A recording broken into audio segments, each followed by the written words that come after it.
광화문 광장이 꽉 찬 모습 오랜만에 보셨을 텐데 과연 몇 명이나 온 것인지 지금부터 따져보겠습니다.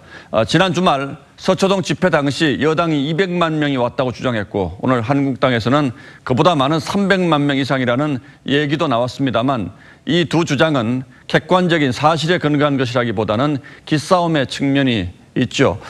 물론 숫자가 중요한 건 아닙니다만 불필요한 논란의 확산을 막기 위해서 최대한 냉정하게 따져보도록 하겠습니다. 자, 강동원 기자. 예. 지난 주말 민주당 대변인이 공식 논평에서 200만 명이다 이렇게 주장을 했는데 예. 오늘 자유한국당의 300만 명 역시 공식 발표입니까? 그건 아닙니다. 이 자유한국당 공식 논평에서는 이 숫자를 이야기는 하지는 않았습니다.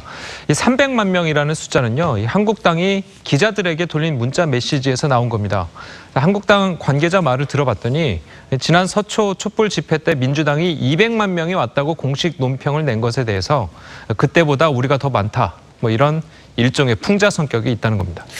그렇군요. 그렇다면 실제로 얼마 정도가 온 걸로 봐야 합니까? 일단 오늘 수치는요, 이 경찰이 사용하는 페르미 기법으로 계산을 해봤습니다.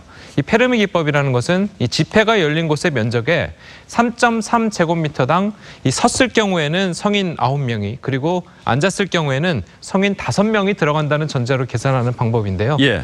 자, 오늘 집회가 열린 광화문 삼거리에서 이 시청역 로타리까지의 면적은 약 12만 제곱미터가 나왔습니다. 페르미 기법을 대입하면 이 최대 32만 명이 들어설 수 있는 공간이 나옵니다.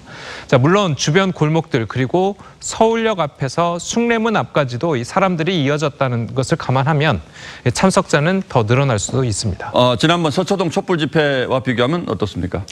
예, 일단 공간의 면적부터 좀 차이가 납니다. 이 서초동 촛불 집회는요, 열린 공간이 이 왕복 8차선에서 10차선 도로와 그리고 인도로 재서 약 5만 제곱미터가 나왔습니다. 자, 앞서 말씀드린 페르미 기법을 대입해 보면요, 약 14만 명이 들어설 수 있는 공간입니다.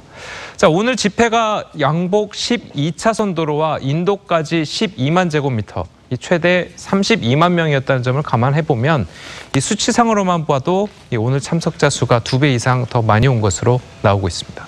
자, 그러면 지난 2016년 열렸던 촛불 집회와 비교하면 어떻습니까? 그때와 장소는 같지 않습니까? 예, 맞습니다. 이 사진을 먼저 좀 보겠습니다. 이 왼쪽이 지난 2016년에 있었던 이 6차 촛불 집회 때 모습이고요. 이 오른쪽이 오늘 있었던 모습입니다. 예. 상당히 비슷한 모습을 보이는데 이 낮과 밤의 차이만 좀 있어 보이죠.